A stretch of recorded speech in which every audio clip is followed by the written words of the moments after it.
चलिए, आप लोग आ गए। आइए, पिछले क्लास में गोलकुंडा फोर्ट के बारे में हम लोग पढ़े थे। गोलकुंडा फोर्ट क्या होता है। इसके अलावा उत्तराखंड के बारे में पढ़े थे, बिहार के बारे में पढ़े थे, मुंबई के बारे में पढ़े थे, यूएई के बारे में पढ़े थे। इन सभी के बारे में एनसीईआरटी में आपके जिक्र है, इसलिए ये पढ़ना आपके लिए जरूरी है।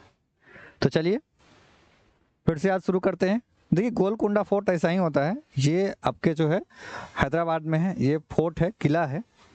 इस किला की चर्चा हम लोग कर लिए थे। इसके अलावा हम लोग जल की चर्चा किए थे कि जल कितना महत्वपूर्ण होता है जीवन में।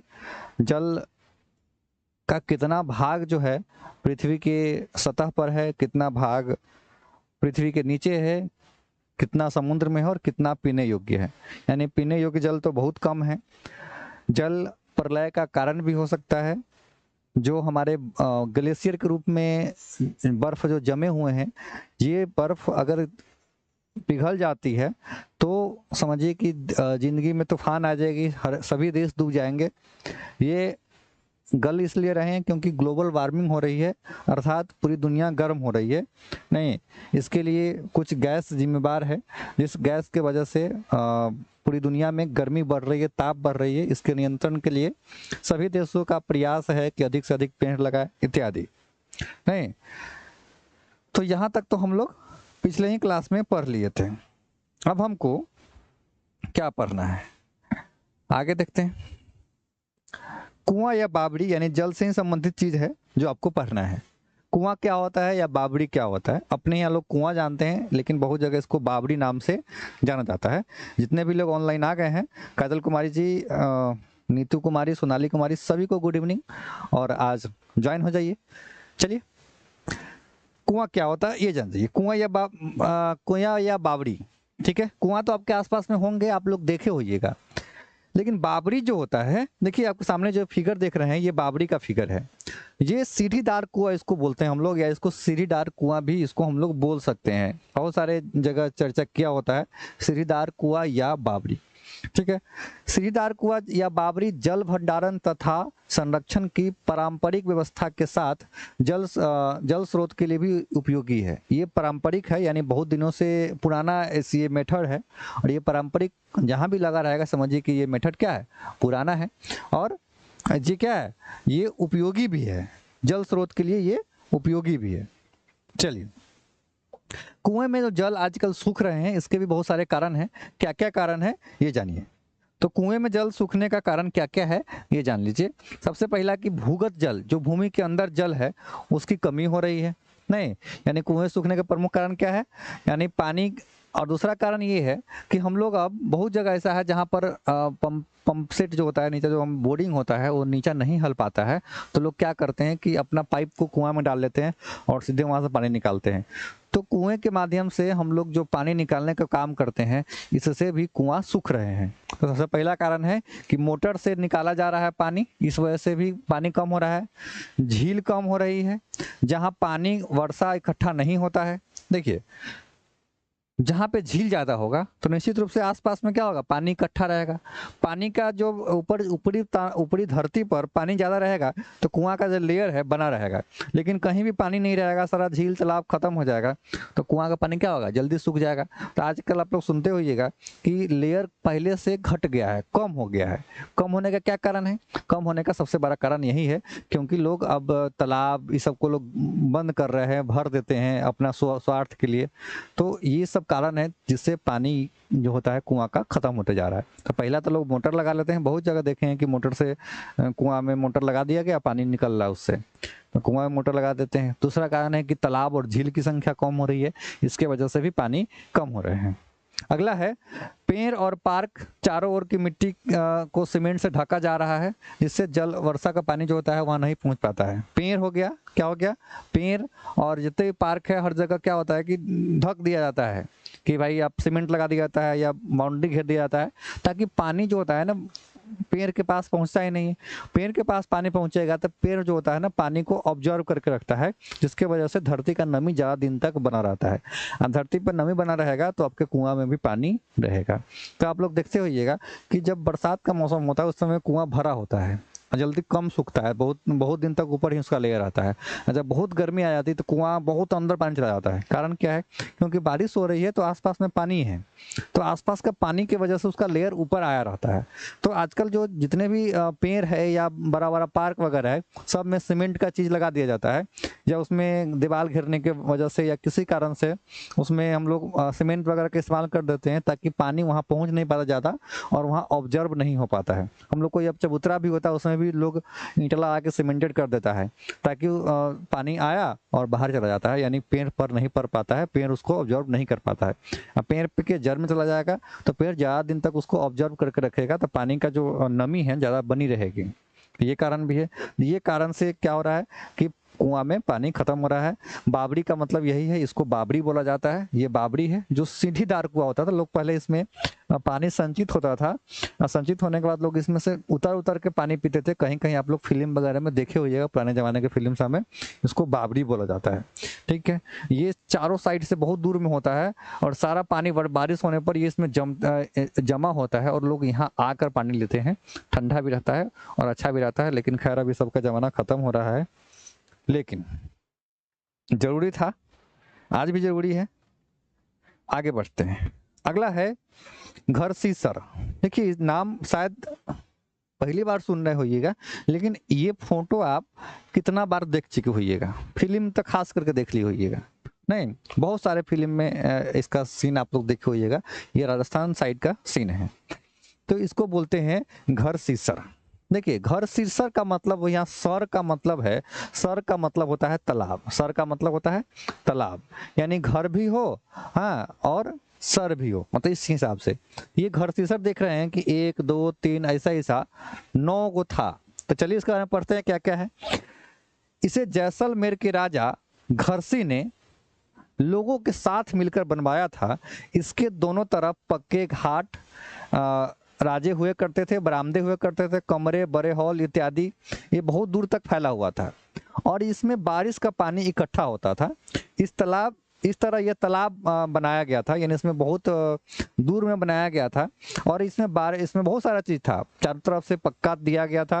इसमें घर भी था, कमरे भी था, बरामदे भी था, बड़ा हॉल भी था। बहुत दूर तक, मीलों तक फैले होने का मतलब समझ रहे हैं कि ये बहुत दूर तक फैला हुआ था। ये मीलों तक फैले हुए थे।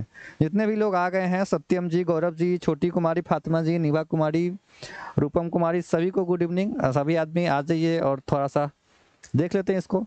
तो ये बहुत दूर में, बहुत मीलों में फैला हुआ था और यहाँ के लोग इसे बनाया थे ताकि लोग इसमें पानी पी सके, पानी के लिए पानी इसमें भरा जा सके। और ये जो है इसी को बोला जाता है घरसीसर। चारों साइड ऐसा ऐसा 9 बहुत बहुत दूर में घर था। ये लगभग लगभग 9 घर इसमें था और ये अब जो है नहीं है, अब कम हो गए हैं। अब हर जगह क्या हो गया है कि लोग शहरीकरण हो गया, सब जगह लोग अपना मकान बिल्डिंग सब बना लिए हैं। तो ये क्या हो रहा है, धीरे धीरे अब खत्म होता जा रहा है। ठीक है, इस तरह 9 तालाब एक दूसरे से मिले हुए थे। पूरे साल में पानी की कोई परेशानी नहीं होती थी। आज घरसीसर जो है उजड़ सा गया है।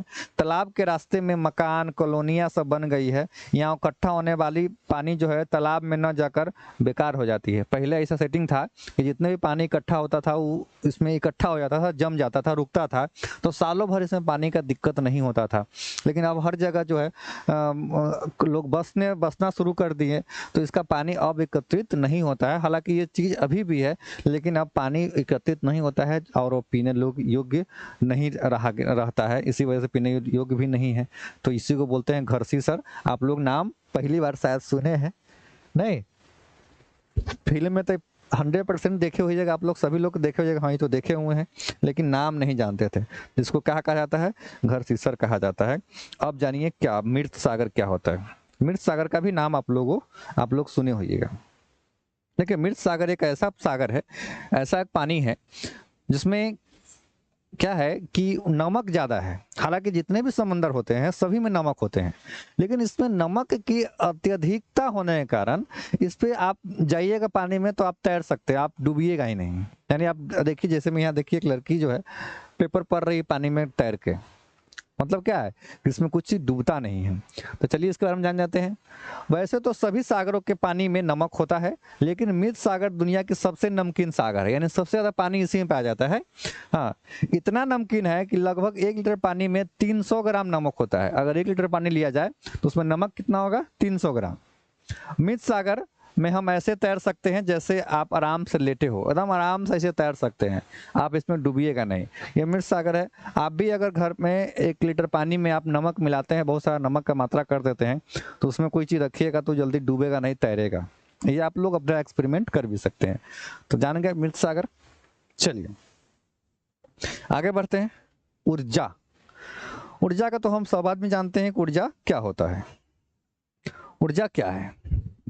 ऊर्जा जो है, ऊर्जा का सबसे प्रमुख साधन या सबसे प्रमुख स्रोत की बात किया जाए तो क्या है, सूरज है। सूरज से बड़ा ऊर्जा कोई नहीं होता है। तो सबसे बड़ा ऊर्जा क्या है, सूर्य है। सूर्य क्या है, नवीकरणीय ऊर्जा है। कोई पूछे कि कैसा ऊर्जा है, तो नवीकरणीय है, माने वो बराबर, वो घटता नहीं है, वो कभी घट नहीं रहा है, वो सेम है, नवीकरणीय, उसको हमेशा नया नया आप कर सकते हैं, नवीन कर सकते हैं। तो सूर्य नवीकरणीय ऊर्जा है, तो सोलर प्लेट भी नवीकरणीय ऊर्जा होगा। सोलर प्लेट क्या होगा, नवीकरणीय होगा। तो चलिए, तो सूर्य क्या है, ऊर्जा का स्रोत है, सबसे बड़ा नवीकरणीय स्रोत है।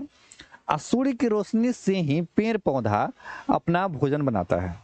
कौन बनाता है, सूर्य की रोशनी से हम आप जीव जानवर नहीं बनाते हैं, केवल कौन बनाता है, केवल पेड़ या पौधा बनाता है। तो सूर्य की रोशनी से पेड़ या पौधा बनाता है, इसीलिए पौधा को क्या कहा जाता है। जैसे में हम लोग फूड साइकिल पढ़े थे, मतलब कि सब पर डिपेंडेंट है। घास पर डिपेंडेंट बकरी है, बकरी पर डिपेंडेंट मतलब फिर बाघ है, पता है ना, डिपेंडेंसी एक दूसरे पर होता है। तो इसी हिसाब से तो ऊर्जा का परंपरागत स्रोत कौन है, सूर्य है। अब पौधा जो होता है सूर्य की रोशनी में अपना भोजन बनाती है, इसलिए उन्हें उत्पादक कहा जाता है। पेड़ पौधा को क्या कहा जाता है, उत्पादक कहा जाता है। क्यों, क्योंकि सूर्य का जो ऊर्जा है वो सबके लिए ऊर्जा तो है, लेकिन भोजन बनाना सिर्फ पौधे का काम है सूर्य से। जो शाकाहारी पौधों को खाते हैं वे उपभोक्ता कहलाते हैं। तो याद रखेंगे, सबसे पहला क्या हो जाएगा, उत्पादक। तो उत्पादक कौन हो जाएगा, पेड़ पौधा, छोटे छोटे पेड़ पौधा सब क्या है, उत्पादक है। और जो उसको खाते हैं, जो पेड़ पौधों के खाते हैं, तो वो क्या हो जाएंगे, वो हो जाएंगे उपभोक्ता। तो चाहे बकरी हो जाए, चाहे मनुष्य हो जाए, ये सब क्या है, उपभोक्ता है। नहीं, क्या है, उपभोक्ता है। आप जानिए, मांसाहारी शाकाहारियों को भोजन बनाते हैं। मांसाहारी क्या होता है, शाकाहारी को भोजन बनाता है। ऐसा कभी सुने हैं कि शाकाहारी लोग मांसाहारी को मार रहा है, नहीं। तो क्या होता है, मांसाहारी जो है शाकाहारियों को भोजन बनाते हैं। इस प्रकार से ऊर्जा का स्थानांतरण एक प्राणी से दूसरे प्राणी तक होता है। अब देखिए, सूर्य की रोशनी से पौधा जीता है, पौधा जीता है तो हम लोग जीते हैं, बकरी जीता है, खरहा जीता है, और सारे वन्य जीव जीते हैं। वो शाकाहारी होता है, यानी जो पौधा को खाता है, पेड़ पौधा को खाता है, वो शाकाहारी जीव होता है। अब उस जीव को भी कोई खाता है, तो ये क्या हो गया, इसको बोलते हैं फूड चैन। तो ये हो गया फूड चैन। सबसे पहला को बोलते हैं उत्पादक, दूसरा को बोलते हैं उपभोक्ता। नहीं, तो ये हमारा हो गया ऊर्जा। अब ऊर्जा के परंपरागत स्रोत का मतलब होता है जो हमारे सब दिन से चला आ रहा है, उसको परंपरागत बोलते हैं, या उसे हम परंपरा बोलते हैं। तो परंपरागत, तो सूर्य क्या है, एक परंपरागत ऊर्जा है। हालांकि आप लोग बहुत सारी ऊर्जा हम लोग पढ़ेंगे, नहीं, सोलर ऊर्जा पढ़ेंगे, गैसीय ऊर्जा पढ़ेंगे, भूतापीय ऊर्जा पढ़ेंगे, कोयला किस प्रकार का ऊर्जा है, ये सारी चीज पढ़ेंगे। तो आज ऊर्जा के बारे में तो पढ़ना ही है। तो ऊर्जा के परंपरागत स्रोत कौन कौन से है, तो ऊर्जा के परंपरागत स्रोत में जीवाश्मीय ईंधन, जीवाश्मीय ईंधन के निर्माण में कई वर्ष लग जाते हैं। जीवाश्मीय ईंधन जो होता है, जो धरती के नीचे पाए जाते हैं, वो लाखों करोड़ों वर्ष अंदर रहने के बाद वो ईंधन का रूप लेता है। तो जितना भी जीवाश्मीय ईंधन है उसको निर्माण में बहुत सारे वर्ष लग जाते हैं, लाखों हजारों वर्ष लग जाते हैं, और उसका नवीकरण नहीं हो सकता है। जैसे में जितना भी कोयला है, पेट्रोल है, जितने भी खनिज है जो हम लोग धरती से निकालते हैं, उसका नवीकरणीय नहीं होता है। वो जितना निकाल रहे हैं वो धीरे धीरे खत्म होता जा रहा है। ऐसा नहीं है कि रोज वो बढ़ता जा रहा है, नहीं, तो वो नवीकरणीय नहीं है। जीवाश्म उन जीवों का अवशेष है जो कि बहुत वर्ष पहले जीते थे, और जीवाश्म ईंधन में वे पौधे हैं जो पृथ्वी के नीचे दब गए, जो पत्थरों के रूप में परिवर्तित हो गए। वही आज क्या है? कोयला है। तो जीवाश्म ईंधन हम लोग जान गए, जो बहुत साल पहले नीचे दब गए, धरती के नीचे दब गए, वो आज क्या है? जीवाश्म ईंधन है, जीवाश्म है। तो वो नवीकरणीय नहीं है, यानी अनवीकरणीय संसाधन है, यानी उसको दोबारा यूज नहीं किया जा सकता। एक बार खत्म हो रहा है तो खत्म हो रहा है। आजकल आप लोग एगो ट्रेंड है कि आज जो है ना, कोयले से, हीरा से ज्यादा जो है कोयला का महत्व है, क्योंकि आज के डेट में अगर हीरा नहीं हो तो काम चल जाएगा, जिंदगी चल जाएगी, लेकिन कोयला खत्म हो जाए अभी तो बहुत बड़ा संकट आ सकता है। नहीं, तो समय समय की बात है, सभी का अपना अपना महत्व है। कोयला भी, हीरा भी, दोनों एक ही जगह से निकलता है, एक ही जगह से निकलता है, लेकिन समय समय में सबका महत्व बदल जाता है। नहीं, तो बहुत सारे पैसा भी आपके सामने हो जाएंगे, आपके पास हो जाएंगे, लेकिन अगर किसान अनाज नहीं उगाएगा तो पैसा तो आप नहीं खाइएगा। नहीं, भले ही हम जानते हैं कि महत्व पैसा का है, लेकिन उसका भी एक लिमिट है। एक लिमिट के बाद उस स्थिति में आइएगा तो वहाँ वो पैसा भी काम नहीं होता है। तो यही बात है। तो इसलिए जितने भी हमारा संसाधन है, जो सीमित संसाधन है, सीमित भंडारण है, उसका इस्तेमाल बहुत सोच समझ कर करना चाहिए। एक शोध में मालूम चलता है कि लड़कियां जो है, यानी महिलाएं जो है, सबसे ज्यादा, हाँ, मतलब जो संसाधन है, यानी प्राकृतिक संसाधन का दोहन करती है। ये हम नहीं बता रहे हैं, मतलब एक रिपोर्ट है। जैसे में लड़की को मुंह धोना होगा तो 3 बाल्टी पानी से मुंह धोती है, नहीं, और लड़का को धोना होता है तो सीधे भिजा के धो लेता है। 3 बार 4 बार मुंह हाथ धोती है, गोड़ हाथ धोती है, कपड़ा खींचेगी तो बाल्टी के बाल्टी पानी गिरा देती है। तो ये सब क्या है? सीमित संसाधन है, उसका हम लोग दोहन करते हैं। लड़का लोग क्या करता है? बाइक में उड़ाता है, नहीं, कुछ लाने में जाना है, 2 रुपए का सामान में खरीदने जाना है तो बाइक से जाएगा। तो संसाधन का दोहन हो रहा है, इससे बचना चाहिए, अवेयरनेस होना चाहिए। आपको बता दें कि बहुत सारा देश ऐसा है जहाँ के राष्ट्रपति और प्रधानमंत्री भी साइकिल से जाते हैं अपने कार्यालय में। अपने यहाँ एक छोटा सा मुखिया बन जाता है, 5 गाड़ी लेके चलता है। ये स्थिति है अपने यहाँ की। तो ऐसा नहीं कि उनके पास पैसा नहीं है, आपसे बहुत अमीर लोग हैं जो ऐसा करते हैं। अपने यहाँ साइकिल का चलन नहीं है। आप कभी भी फिल्म वगैरह देखते होंगे जिसमें अमेरिका, इंग्लैंड, जापान का सीन आता होगा, तो वहां पर बहुत सारे अच्छे अच्छे लोग देखिएगा साइकिल ज्यादा नजर आएंगे आपको, है ना। आप एक ही फिल्म देख लीजिए, बहुत सारे चीज में देखिएगा साइकिल चलाते हैं। लेकिन अपने यहाँ साइकिल लोगों को मतलब लगता है कि बाप रे अभिशाप है, मतलब लोग कम से कम मोटरसाइकिल हो उससे चले। तो ये क्या हो गया? ये अवेयरनेस है, मतलब उसके प्रति जो जागरूकता है अपने पर्यावरण के प्रति, ये दर्शाता है कि साइकिल से चला जाए। वाहन का इस्तेमाल वहां करे जहां आपको ज्यादा नितांत आवश्यकता है। मतलब हमेशा पब्लिक ट्रैवल करे। पब्लिक ट्रैवल का मतलब होता है कि सरकारी बस हो गया या जो बस है उससे यात्रा करे, हमेशा अपने 4 चक्का से न घूमते रहें। तो ये सारी अवेयरनेस की बात है, पैसा की बात नहीं है। कहा जाता है ना कि आप अगर भोजन बर्बाद करते हैं, भले आप ही का खरीदा हुआ भोजन है, लेकिन आप बर्बाद करते हैं तो आप पाप के भागी हैं, ऐसा माना जाता है। तो जो संसाधन है वो उस पर सबों का हक होता है। ऐसा नहीं है कि आपके पास पैसा है तो सिर्फ आपका हक है। आप संसाधन का दोहन नहीं कर सकते हैं। अगर आप दोहन करते हैं तो समाज में आप क्षम्य नहीं है, ये बात है। तो ये हो गया ऊर्जा के परंपरागत स्रोत जो हमारे विरासत में मिले हुए हैं, जीवाश्म के रूप में मिले हुए हैं, और ये नवीकरणीय नहीं होता है। तो परंपरागत स्रोत क्या होता है? नवीकरणीय नहीं होता है, अर्थात इसको दोबारा नहीं बनाया जा सकता है। एक बार खत्म हो गया तो ये खत्म माना जाएगा, ठीक है।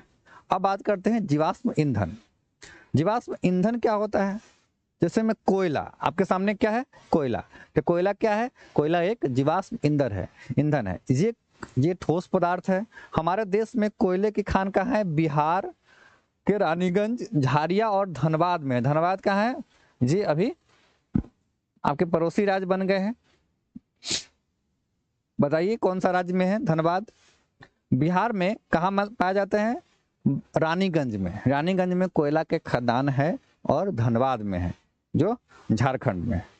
चलिए, धनबाद कहाँ है?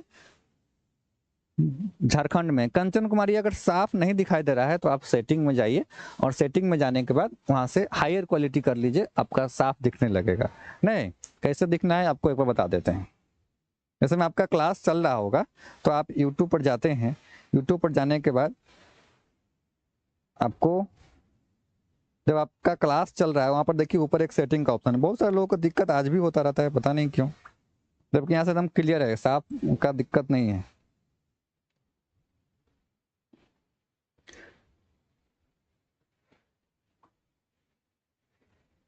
देखिए यहाँ पर है, आप लोग ऐसे यूट्यूब देख रहे होते हैं, क्लास कर रहे होते हैं, तो यहाँ ऊपर देखिएगा, ऊपर जो है एक बटन है। ऊपर क्या है?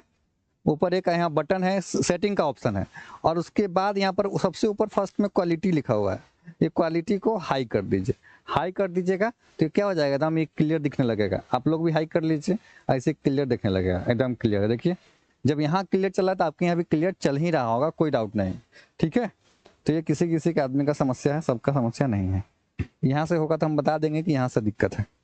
ठीक है, तो ये कोयला कौन सा संसाधन हो गया? जीवाश्म ईंधन है, यानी जीव बहुत साल पहले जो धरती के अंदर दब गए थे उसी से ये पदार्थ बना हुआ है, इसी को बोलते हैं जीवाश्म ईंधन। ठीक है, तो कहाँ कहाँ पाया जाता है? तो बिहार के रानीगंज में, झारिया में और धनबाद के आसपास के शहरों में पाया जाता है।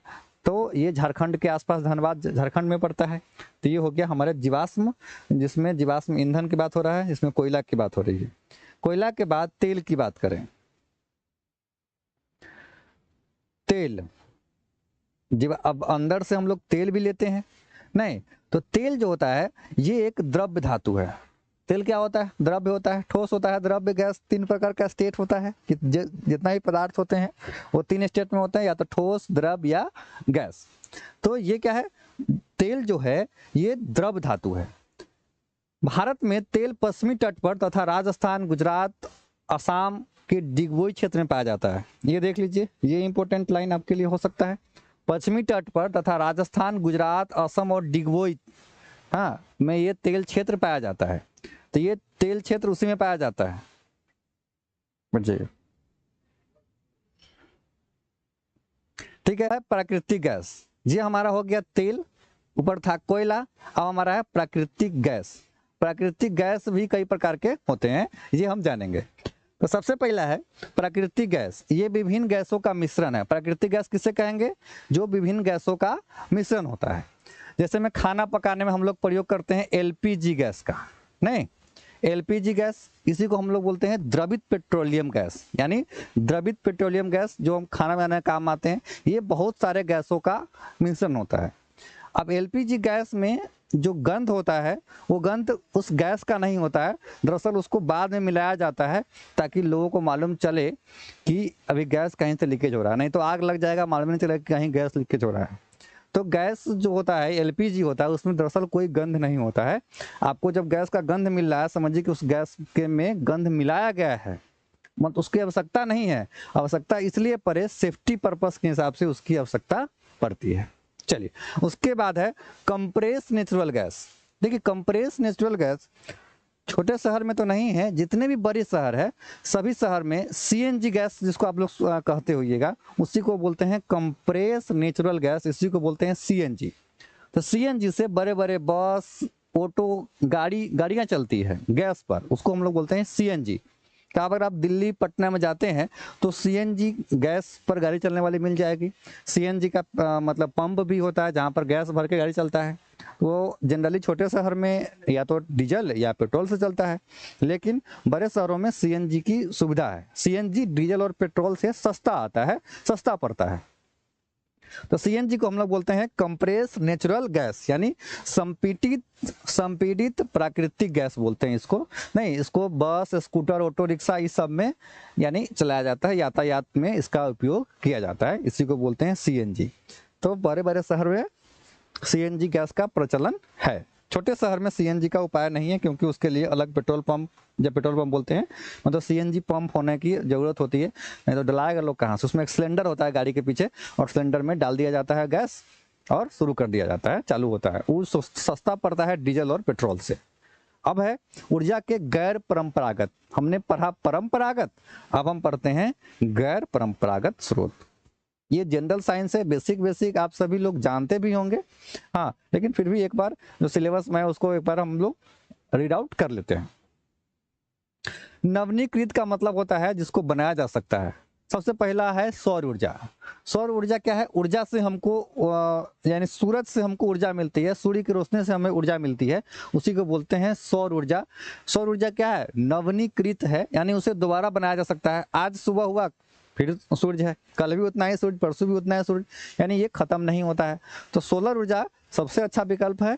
आज के दौर में बहुत सारी चीजें जो है सोलर से चलती है, बड़ी बड़ी प्लांट भी सोलर से चल रहे हैं, तो सोलर का दौर आ रहा है। सरकारें भी सोलर लगाने के लिए छूट लेती है। मात्र सरकार का टैक्स जो होता है 5 से 7% होता है सोलर पे, बाकी चीज़ों पर 18% 20% होता है। सरकार भी बढ़ावा देती है कि लोग सोलर का इस्तेमाल करें। अब तो ऐसा सिस्टम आ रहा है कि आप अपने छत पे सोलर लगाइए और अपने सोलर के कनेक्शन को मीटर में जोड़ दीजिए। उसके बाद आपका जो यूज होगा सोलर का, जितना आपके घर का लोड होगा, उस लोड से अतिरिक्त जो बैट पावर होता है वो मीटर के माध्यम से, वो सोलर के माध्यम से सरकार को बेच दीजिए, मीटर के माध्यम से बिक जाएगा और उसका सरकार पैसा देगी या आपके बिल में से वो माइनस करेगी। तो ऐसा भी सुविधा है। तो जो लोग ऐसा सुविधा लेना चाहते हैं जाके आप चेक करिए कि ऐसा सुविधा कैसे मिलेगा। तो बहुत सारे कंपनियां हैं जो आपके छत पे सोलर इंस्टॉल करती है, और आपके यूज से ज़्यादा जब सोलर होता है तो वो सरकार उसी जो मीटर से लाइन आता है उसी लाइन के माध्यम से वो वापस ले लेती है और उसका पैसा भी आपको देती है कि आपने सोलर से रिवर्स करंट कितना इस्तेमाल किया। जिसमें आप लोग जितना बिजली बिल इस्तेमाल करते हैं, गवर्नमेंट को मालूम चलती है ना कि आपने इतना इस्तेमाल किया, उसी हिसाब से आपके विंड से कितना एनर्जी गया वो भी उस मीटर में पता चल जाता है, और आप इस प्रकार से आप सोलर की एनर्जी को बेच भी सकते हैं। तो सरकार अगर ऐसा कर दे तो वास्तव में बहुत अच्छा हो जाएगा। सभी लोग अपने अपने घर पे लगाएंगे, बहुत सारे लोग लगा लेंगे तो क्या हो जाएगा, लोड कम जाएगा। लोड ज़्यादा है इसलिए बराबर लाइट कटी रहती है, बराबर दिक्कत होती है। कभी कभी गर्मी के मौसम में तो और ज़्यादा बिजली की समस्या आ जाती है। अगर सोलर रहेगा तो दिक्कत नहीं होगी। वायु ऊर्जा, तो सोलर ऊर्जा तो हम जान गए कि नवीकरणीय है। भाई वायु ऊर्जा भी तो नवीकरणीय है। वायु ऊर्जा जो होता है उसको हम लोग पवन चक्की बोलते हैं। तो ये ज़्यादातर थार जगह, मरुस्थलीय जगह में, राजस्थान सब में देखिएगा पवन चक्की का भी प्रचलन है, जिसमें बहुत बड़ा पंखा बनाया जाता है। उस पंखा में क्या किया जाता है, उसको ऊपर टांग दिया जाता है, उसको मतलब पाइप में लगा दिया जाता है, और जिधर से हवा चलती है उसको घुमा दिया जाता है, और वो पंखा नच रहा होता है, नचता है, वो एनर्जी प्रोड्यूस करता है। तो उसी को बोलते हैं हम लोग पवन ऊर्जा या वायु ऊर्जा। तो पवन ऊर्जा से भी हम लोग काम करते हैं। उसके बाद जल विद्युत ऊर्जा। तो आज हम लोग जल से भी विद्युत बनता है। बड़ा बड़ा डैम बनाकर उसमें मोटर लगाकर जल से मतलब नदी के जो बांध होता है वहां पर मोटर लगा के भी हम लोग जल से हम लोग ऊर्जा प्राप्त करते हैं। तो ये सारी ऊर्जा क्या है, ये क्या है, नवीकरणीय है। ये खत्म ऊर्जा होने वाला नहीं है, ये हमेशा रहेगा। ठीक है। तो जल ऊर्जा क्या होता है, गिरते हुए या बहते हुए पानी के द्वारा जो होता है इस ऊर्जा का मतलब निर्माण किया जाता है। एक और ऊर्जा है उसको बोलते हैं ज्वारीय ऊर्जा। ज्वारीय ऊर्जा जल विद्युत का एक रूप है। ज्वारीय ऊर्जा समुद्र में या सागर की लहरों से ऊर्जा जो मिलती है उसी को बोलते हैं ज्वारीय ऊर्जा। तो 4 ऊर्जा हमने देखा, सौर ऊर्जा, वायु ऊर्जा, ये सब आप लोग जानते हैं, सौर ऊर्जा, वायु ऊर्जा, जलीय ऊर्जा और ज्वारीय ऊर्जा। तो ज्वारीय ऊर्जा कहाँ मिलता है, समुद्र में। समुद्र में जो लहर उठती है और लहर से जो ऊर्जा बनाया जाता है उसी को बोला जाता है ज्वारीय ऊर्जा। उसके बाद है जलीय ऊर्जा, वायु ऊर्जा और सौर ऊर्जा। ये जो है क्या है, नवीनीकृत है, यानी इसको खत्म नहीं किया जाता है, ये हमेशा रहेगा। तो ये इस ऊर्जा पर काम हम लोग कर सकते हैं।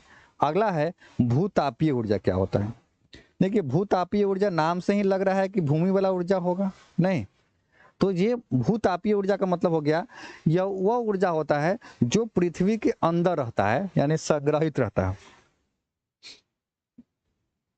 जैसे में बायोमास से प्राप्त ऊर्जा, ये देख लीजिए,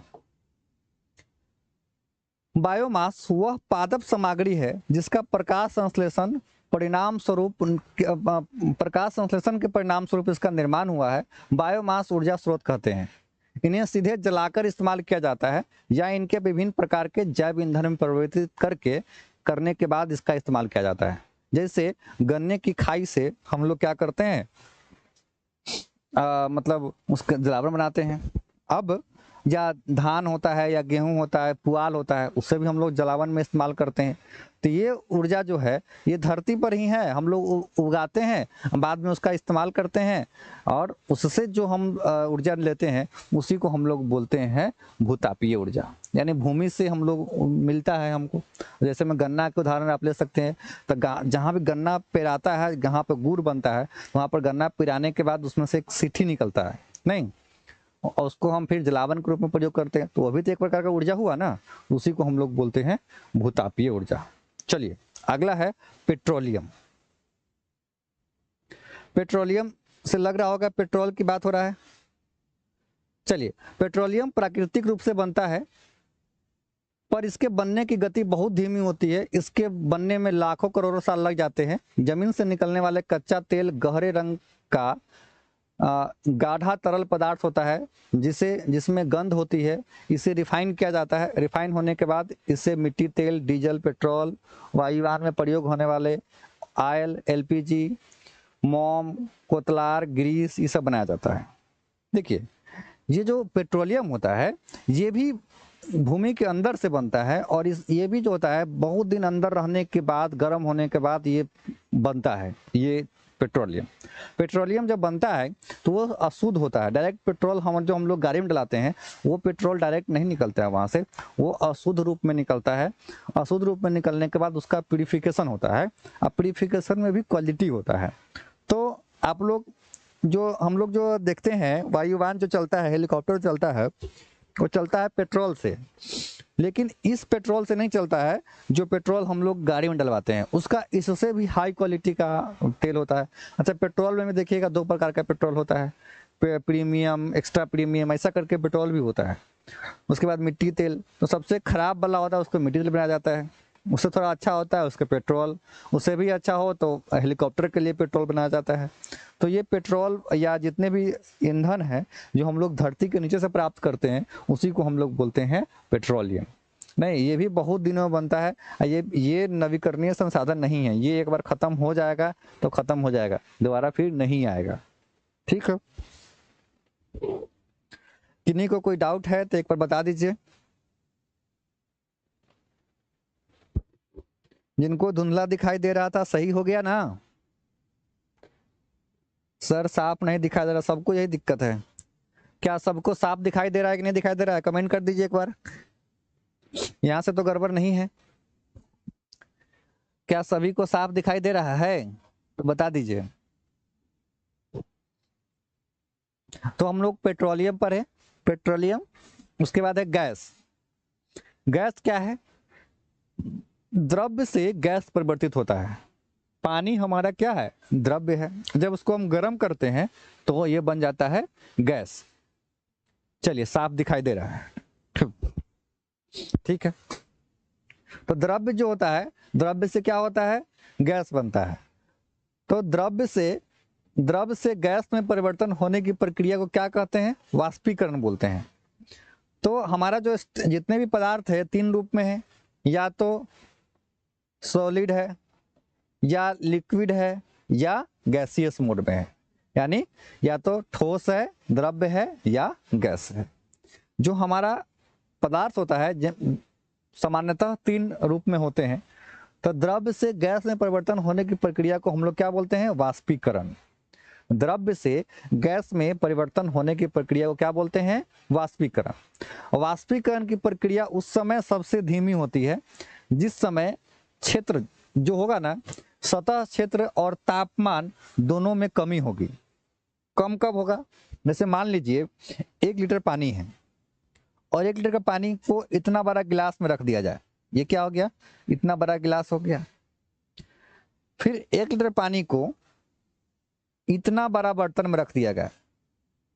ये चित्र नंबर 1 है और ये चित्र नंबर 2 है। इसमें पानी 1 लीटर है, तो आप बताइए ज्यादा पानी, जल्दी पानी किसका सूख जाएगा? नंबर 2 का। पानी 1 लीटर ही है, दोनों में पानी 1 लीटर ही है, किसका सूखेगा पानी? जल्दी पानी किसका सूखेगा? चित्र नंबर 1 या चित्र नंबर 2? जल्दी बताइए। आप लोग सो गए क्या? फट से कमेंट मारिए, हम यहाँ जान जाएंगे। ये गिलास में रखा हुआ है, आइए मान लीजिए प्लेट में रखा हुआ है पानी। पानी कितना है? 1 लीटर है, तो कितना कौन जल्दी सूख जाएगा?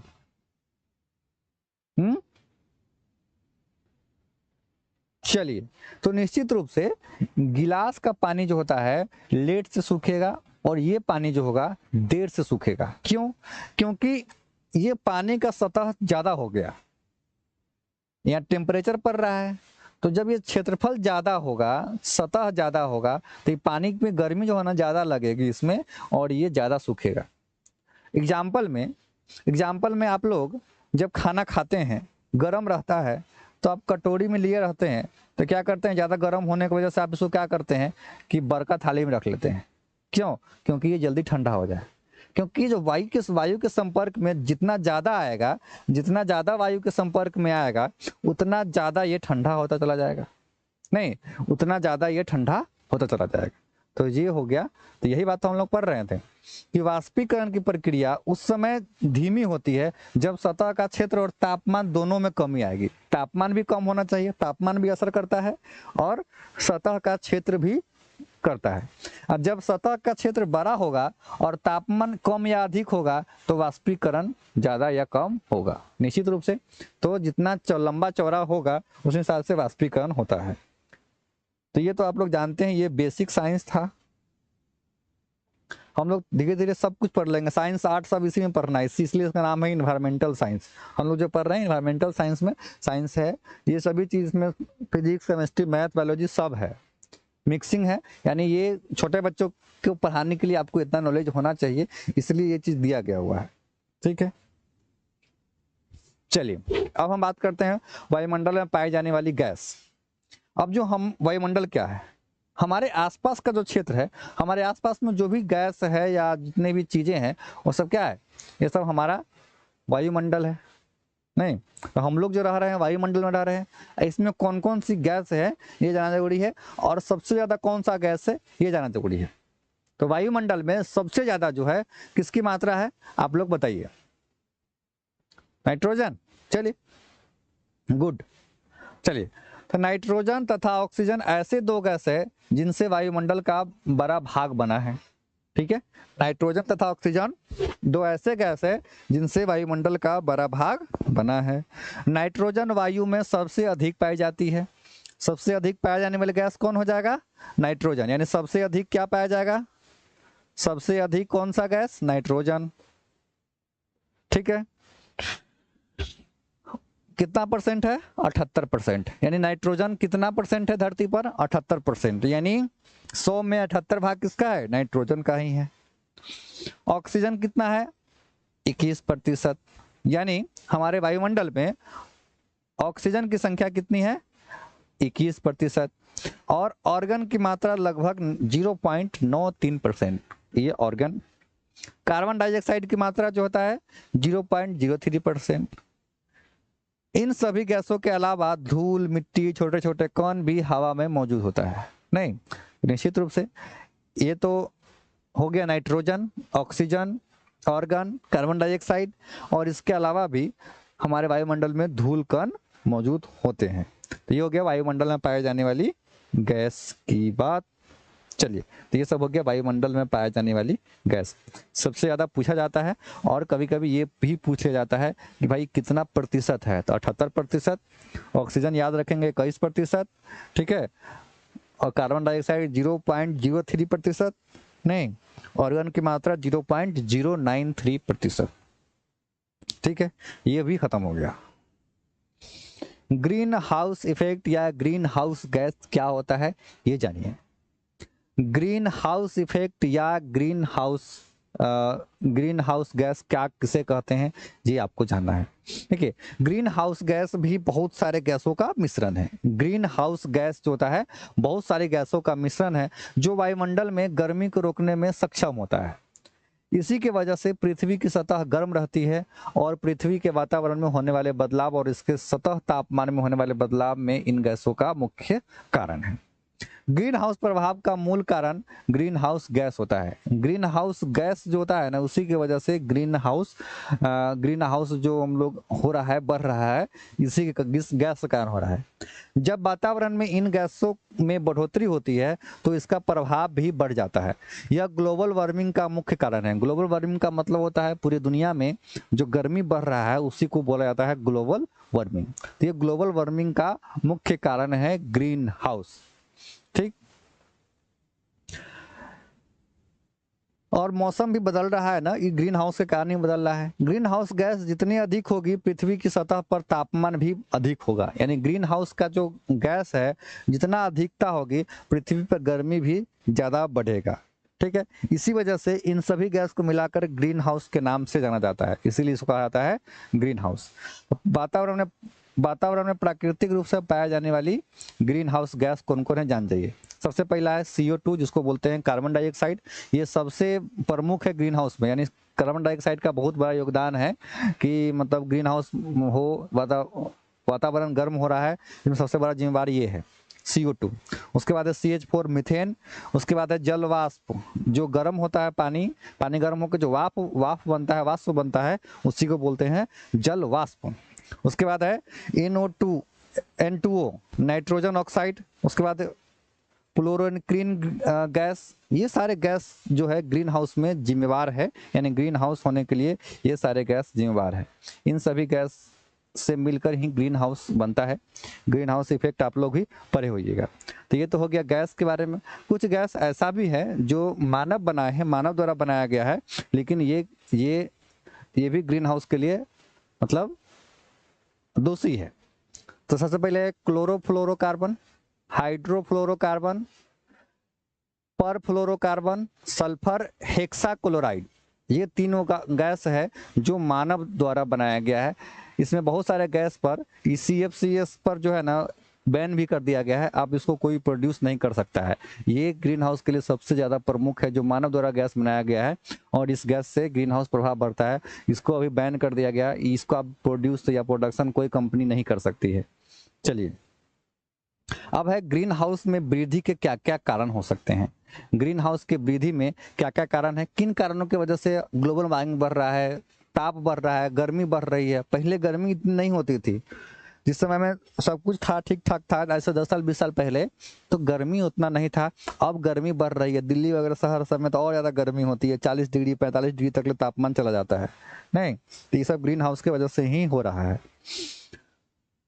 आप जानते हैं कि ग्रीन हाउस के वजह से क्या क्या प्रॉब्लम हो रही है, किन किन कारणों से ग्रीन हाउस जो होता है बढ़ रहा है। सबसे पहला औद्योगिकरण, यानी फैक्ट्री कल कारखाना लगता जा रहा है जिसके वजह से भी ग्रीन हाउस हो रहा है। नगरीकरण, मतलब जितने भी लोग हैं सब शहर में रह रहे हैं, शहर धीरे धीरे बढ़ता जा रहा है, दिन पर दिन बढ़ता जा रहा है, इसके वजह से भी ग्रीन हाउस इफेक्ट होता है। उपभोक्तावादी संस्कृति, यानी सभी लोग जो है उपभोग करने में लगे हुए हैं, कोई बचाने में नहीं लगा हुआ है, इसके वजह से भी ग्रीन हाउस बढ़ता जा रहा है। वाहन में जीवाश्म ईंधन को जलने से उत्पन्न धुआं, जितना भी गाड़ी है, मोटरसाइकिल है, 4 चक्का है, कार है, सब में जो धुआं निकलता है वो उसका भी कारण है। वनों का विनाश, जितना भी वन हम काटते जा रहे हैं, वायुमंडल, ये सारे चीज का है दोषी है, जिससे हमारा जो है ग्रीन हाउस बढ़ता जा रहा है, दिन पर दिन बढ़ता जा रहा है और हमारी धरती पर गर्मी होती जा रही है। तो हमारे पृथ्वी के चारों ओर से वायु की घनी चादर से घिरी हुई है, जिसे वायुमंडल कहते हैं। वायुमंडल किसे कहते हैं, हमारे चारों ओर से वायु और मंडल, वायु मतलब होता है हवा और मंडल मतलब होता है घिरा हुआ। तो हमारी पृथ्वी के चारों ओर से वायु की घनी चादर से घिरी हुई है, जिसे हम लोग क्या कहते हैं, वायुमंडल कहते हैं। पृथ्वी पर सभी जीवों को जीवित रहने के लिए वायुमंडल पर ही निर्भर रहना होता है। जितने भी लोग हैं पृथ्वी पर जीवित रहते हैं, सभी लोग किस पर निर्भर है, वायुमंडल पर ही निर्भर है। अगला है हमारे वायुमंडल की संरचना में कौन कौन मंडल है, ये जान लीजिए, ये आपके अन्य एग्जाम के लिए भी जरूरी है। तो वायुमंडल जो है हम लोग किन किन सबसे पहला है क्षोभ मंडल, संताप मंडल, मध्य मंडल, बाह्य मंडल और बहिर्म मंडल। ये 4 मंडल है। ये 4 मंडल की क्लास हम आज नहीं करेंगे, नहीं, क्योंकि आज ज़्यादा हो जाएगा फिर। तो ये 4 मंडल है, यानी 5 मंडल है, जिसका हम लोग अगले क्लास में पढ़ेंगे कि क्या क्या है, कौन कौन मंडल है। तो ये है हमारे वायुमंडल की 5 परत, जिसको बोलते हैं अलग अलग लेयर है। जैसा कि हम जानते हैं कि कुछ लेयर शुरू होता है, फिर ऊपर जाते जाते लेयर चेंज होता जाता है। तो हम लोग 5 लेयर को पढ़ेंगे अगले क्लास में, ठीक है। तो चला जाए, इतना ही रखेंगे आज। अगला क्लास फिर कल होगी। कल हम इस 5 मंडल को पढ़ेंगे, क्षोभ मंडल, संताप मंडल, मध्य मंडल, बाह्य मंडल और बहिर्म मंडल। ये सारे मंडल को हम लोग कल पढ़ेंगे। तो जिन लोगों को कुछ, हाँ, पीडीएफ मिलेगा, पीडीएफ ये ऐप पर मिलेगा। आप ऐप में चले जाइए, आपको मिल जाएगा। एडमिशन हो गया हो तो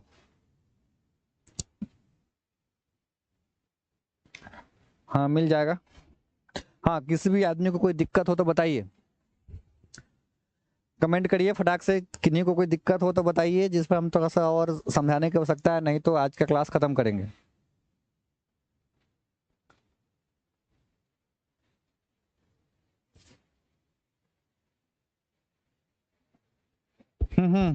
जल्दी कमेंट करिए, किन्हीं को कोई दिक्कत है या एंड करे क्लास आज की।